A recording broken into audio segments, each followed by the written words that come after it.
离婚了？对。多久啊？半年多了。有孩子吗？有。男孩女孩？女孩跟我。谁提出的离婚？我提出来的。他们家从来就是没有把我当成一个自己人来看待。怎么会觉得人家家这么多年不把你当自己家人看呢？这个，我很少听到有这样的离婚理由的。他总是这样，他就是爱发牢骚，这么爱抱怨那么一个人。你看你总这么说我，那你家不是处处把我当做一个外人，我能这么说吗？他有一个朋友搞开发的，有一个就是顶账楼，然后这个事儿吧让我知道了，我就想要买下来嘛。就是我和他结婚已经8年了，这8年期间，我们是和他父母一直在一起住的大事儿小事儿就产生的矛盾非常非常的多我那个时候吧，我就想搬出去，可是他们家呢就是不同意。我父母做的也没有错呀，你想一想，说我父母这么大年龄了。他们你说含辛茹苦把我养大了，如果我们分出去之后，他们能承受住这种落差，怎么忍心把父母扔在一边？我并不是说不养你的父母，我的意思就是说咱们换一种生活方式，比如说我们搬出去可以过年过节看看他们，或者是逢年过节把你父母接到咱们这儿来，等他们到老了年纪大了不能动的时候，然后我们再接过来再照顾他，不也可以吗？我能问2个问题吗？可以。你在家里独子？我还有个姐姐。还有个姐姐。对，我是家里唯一的男孩还挺封建啊你。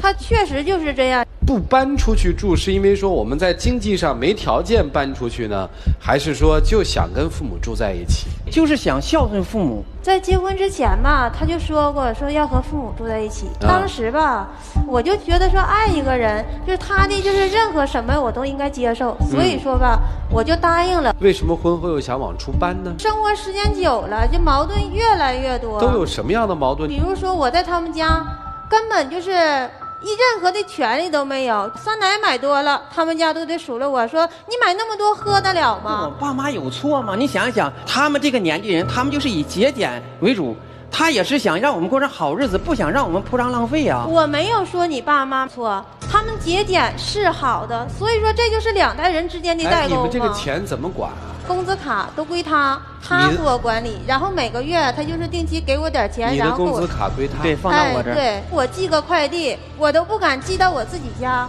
我都得寄到同事家。寄到同事家以后，我还得想着我这个快递我怎样才能拿回去？我是使报纸包上啊，还是以什么方式拿回去？就怕他们家看见了，就再数落我的不是。所以说我就主张要搬出去嘛，搬出去就省着有产生这些矛盾嘛。除了这以外，他们家吧就是不尊重我，就好像是我不存在一样。有一年秋天，我要买秋衣秋裤，在买秋衣秋裤的时候吧，我还事先问了他妈一声，我也给你买一身吧。他妈说呢，有一身穿就行了，不买了。后来我自己买了一身，就放在我那个屋了。等转天一找，秋衣秋裤没了。后来我才发现穿在他妈妈身上了。那我妈有错吗？你想一想，你嫁到我家就是我家的人。那我家的东西，你想一想，我妈穿你条秋裤，还用低三下四的去求你吗？并不是说低三下四求我的问题，穿在你妈妈身上可以，你告诉我一声，我不会不让你穿。家里大到一个照相机，小到一把剪刀，说没就没，我只说找我就找不着。我在家里任何的权利都没有。我是一家之主，所以说我有权利。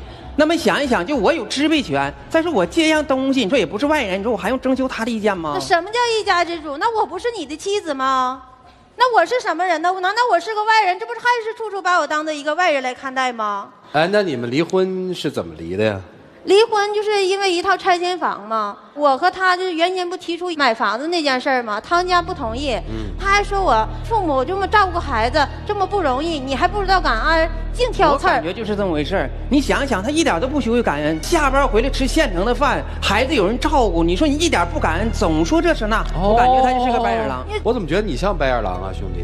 你跟我说跟父母住是为了孝顺父母啊，我怎么听你这完全是给你做饭给你看孩子啊？那老人的心情都是这种心情行吧。他还说呢，你在我家不得感恩，你愿意住你自己出去住去，你爱上哪儿上哪儿住。我一气之下我就回了娘家，回娘家3个月嘛，他家就没有人来接我，我就是有点沉不住气了，自己就主动回了婆家。回婆家一看，他们家在商量一些事儿，他父母就格外有一个就是拆迁房啊。在我回娘家这3个多月期间，他们家我就估计就是在预谋这件事儿。你说话别那么歹毒，什么叫预谋啊？怎么不是预谋？他们家的意思呢是想写他的名字，看我回家了，拿了一份协议让我签。这协议上的内容是这么写的：父母吧愿意把这个房子转赠给我的儿子，与我这儿媳妇无关。啥意思啊？你说我也懂法，那个意思。你想说，在这7、8年当中，我们摩擦不断，那我父母有我父母的顾虑啊，他们年龄大了。你想一想，他们这辈子这大半辈子唯一的积蓄就是这处房产。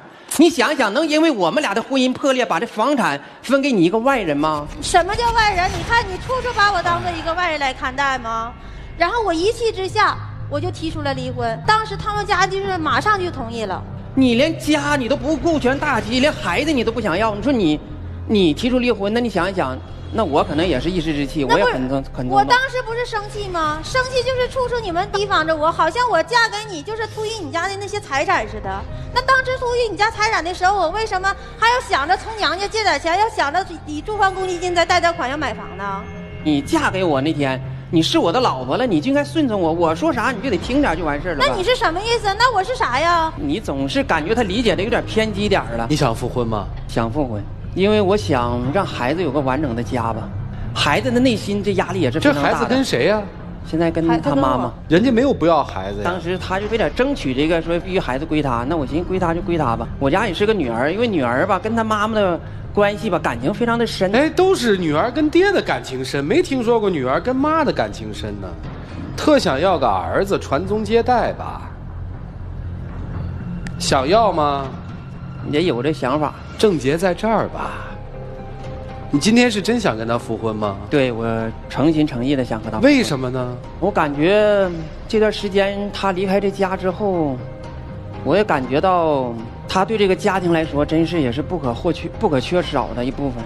那你当初干什么去了？你当初处处把我当做一个外人来看。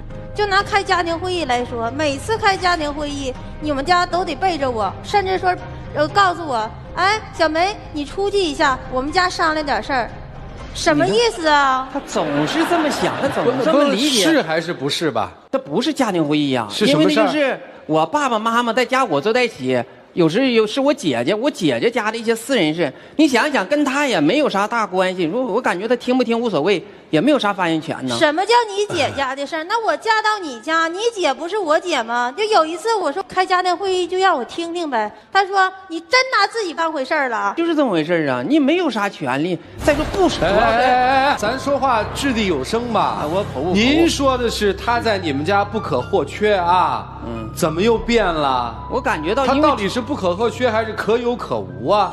还是需要的时候就不可或缺，不需要的时候就可有可无啊？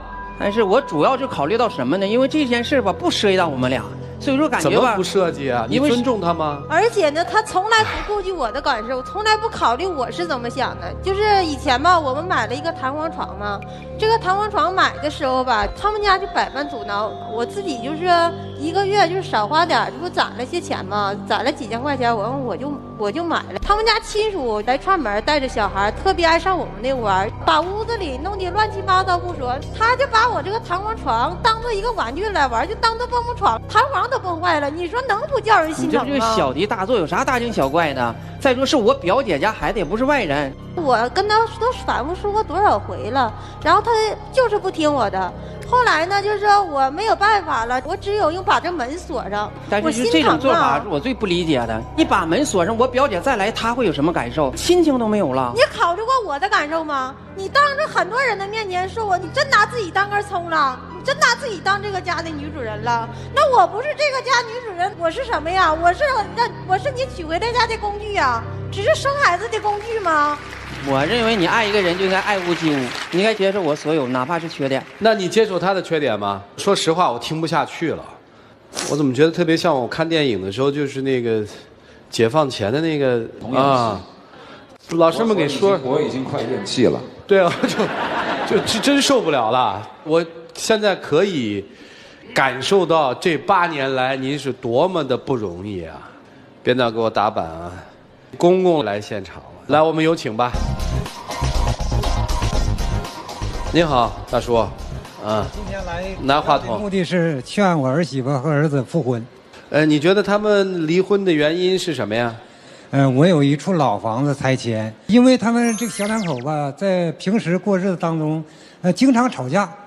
我们当老人的吧，也就，说实在的，有点担心他们离婚。我就跟儿媳妇说了，得跟他签个协议。所以呢，儿媳妇这时候就更恼了。来之前呢，老伴儿已经有病了，就是他让我说，你到那旮旯好好劝劝他们，让他们破镜重圆。儿媳妇也想一想，给孩子一个完整的家，说你回来过日子，你提一些条件，我们也可以考虑。虽然说现在我们离婚了，但是我还得叫一声爸。你想一想，你们家处处就是把我当做一个外人来看待。我在这个家，我就觉得过去的事儿，咱们不说那个。公公都说了，提条件提。我现在觉得我就是再回去这个家，我个人觉得，这个未来我们回去之后谁管钱呀？他如果要回去的话，那他做主吧，行吗，公公？行。那我们要回去的话，那房子的本上写我们的名字吗？也可以考虑。不，您得给我们，您不是说我们提条件吗？他们是夫妻呀，那还得，财产是共同的呀。但是实际上，我爸我妈他有他们的想法，我们俩的说两口子，两口子，这跟老人没关系。但是正常我应该跟父母商量一下子，这毕竟不是我，因为不是我的财产，这是你的了，赠与给你了，就是你的了。如果他要真诚意的回来跟我过日子，我可以。您还有什么要求吗？我的要求就希望儿媳妇儿子破镜重圆，重归于好。好，谢谢您啊，谢谢您。老人家一定要保重身体。这老人没什么不好的，就这儿子他不会做，所以您看，还害得您今天到这儿来，注意身体啊。回家问老伴儿好吗？谢谢您啊，谢谢您，请回。父亲也聊了，我觉得如果你不把这个问题有一个发自内心的重视的话，什么房子都可以不要，不用回去。如果你真的意识到到底是一个什么问题了，我觉得妻子倒是可以考虑一下未来的生活怎么办。接下来让我们一起进入丘比特问卷。刚才看到你爸爸上来那一幕吧，我挺难受的。我也难受。是因为爱想让他复婚吗？想让老婆回去吗？不是，谈买卖，你回来，房子可能可以写你名儿，钱好吧，好像可以给你管，我才不信。回去钱照样你管，房子写不写他的名字，他说了不算。但我愿意为他改变。我不信，为什么？从小根深蒂固的理念，随口而出的理由，一个人改变不了自己内心的真正的对社会的认知。重男轻女会跟你一辈子。那么我认为百善孝为先，那么孝顺老人就是你真的是孝顺吗？完全盲从就是孝顺吗？打着父母的旗号行自己大男子主义之实就是孝顺吗？刚才赵老师说的对，在你的心里，妻子是外人，而且我悲观地认为这种想法很难改变。我不觉得你在两个人的就是共同生活的过程中有真真正正的去尊重到你的太太。她是个人，她有她的思想，她有她的感受，她有她的一些顾虑，你需要去照顾到，同时她也会照顾到你，这样两个人才能继续向前走。你只是考虑到你自己的这一方，只是顾及到你父母的这一方的时候，你让人家怎么去接受啊？换成是我打死都不嫁给你，我疯了吧我？最基本的一些事情你没有做到的时候，你没有理由去要求别人。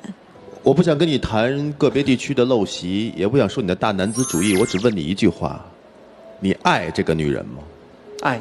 拿什么来证明？如果你爱她，你怎么能给她当成外人呢？古时候有传统，老公叫老婆什么？内人。你有把她真正当成老婆，真正当成一个爱的女人放在心中吗？扪心自问吧。你既对不起她，其实你也对不起自己的良心。她为你做了多少？工资卡都在你这儿，在你家都没有权利，发言权都没有。大家开会让她走，她在你心中的位置到底是什么？你这次来，你没有说我是因为爱你让你回去，而是说我们家缺不了你。缺不了她什么？干活、出力、当母亲、教育孩子，把女儿还给你，你缺不了的是这个吧？你缺的是他这个人吗？那我会相信在以后日子我会弥补。不是弥补，你先自己扪心问自己，你真是爱这个女人吗？如果爱，你让她回来，用各种方式去弥补。即使你现在在这个场合，你说那个房子上写你的名儿，写了名儿又怎么样？回去住在一起没有爱，在一起又怎么样？能幸福吗？所以你要扪心自问自己是不是真正爱这个女人。如果爱，让她回来，给她应得的幸福；如果不爱，你不要浪费人家的时间和青春。来，那个气死的人，给你续一口气。我说实在话，我还没缓过劲来。其实录这节目录了4、5年，让人生气的特别多。我就感觉我自己怎么那么贱呢？觉得录的第4年、第5年了，碰这事儿还会这么生气？是，还会这么生气。但是问题是我们生气，有人根本不生气，也没有意识到自己的问题。口口声声一家人，其实从来没有把别人当成过一家人，甚至没有把别人当成人。口口声声说我的妻子不可或缺，但其实要的不过是个顺从的奴隶。口口声声说我要来复婚，其实不过是趁离婚期间把房子搞妥了，回来要孩子而已。只顾自己的感受，完全不顾别人的感受，极其自私。说话手不摸着良心，嘴不对着心，极其虚伪。姑娘，如果我是你，我带着孩子另嫁他人，我找一个哪怕不是他的血缘关系的男人，只要他正直、包容、善良，我就让他叫他做爸爸。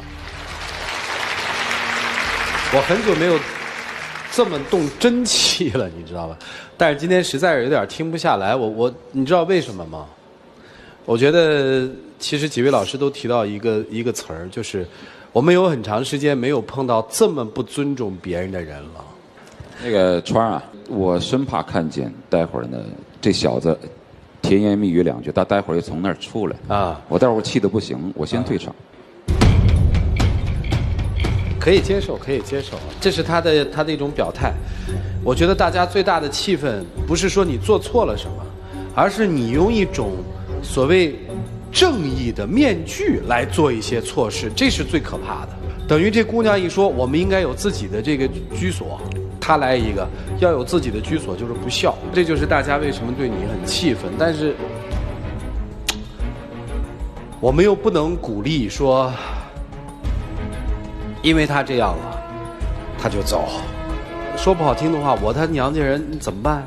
我得考虑现实。34岁带个姑娘，结婚8年，离婚了好听吗？而且背负的是另外一个名字。为什么离婚啊？跟婆婆弄不来，不孝顺，贪人婆婆家的房子，这么出来的，谁又敢娶呢？你心里难受是难受在这儿。你也是太老实。姑娘是个好姑娘，你知道吧？你愿意出来就出来，因为生活是你选择的，我们替你气也没用。但是我希望您真的有所改变。这么好个媳妇儿，唉，时间留给他们自己吧。一起进入黄金60秒。在失去你的日子里，我的生活黯淡无光。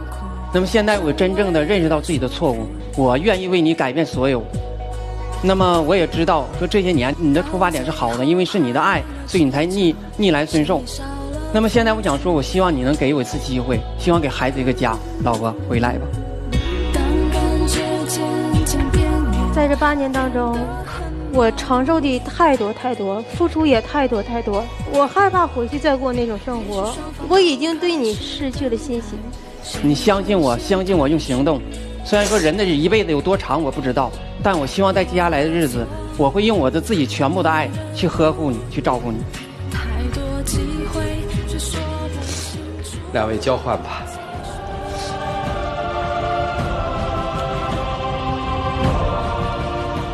回吧。来，请关门。各位请拿起手里的表决器。如果你是这个姑娘，你会回去吗？回去选赞成，不回去选反对。来，各位请选择。100%的观众选择了不回去。问问大家怎么想？我感觉作为一个男人，不应该这样。也就是说，大男子主义是体现在爱护媳妇儿、呵护媳妇儿、保护媳妇儿，不能让人受委屈。我也是反对他们。我觉得吧，这个人的性格已经形成了，他不会改的。已经到这个年龄了，他改也改不了了。谢谢啊，这儿我特别声明一下哈，只是这个男生在家庭关系这一面处理跟妻子的关系这一面没有处理好，并不代表他是一个坏人，和他的道德无关，只是他的处事方式有问题，不被我们所接受。大家千万别认为这人道德就有问题，那是很麻烦的。接下来一起数5个数，看看女生的选。5、4、3、2、1，请开门。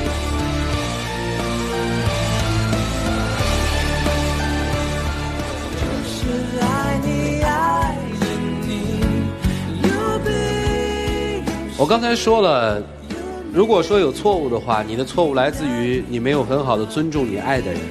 我希望今天你在这个舞台上做出的好好对他的承诺，是发自内心的。我希望你今天所说的话变成你改变的动力，变成你们之间的爱。来，有请我们的小花童。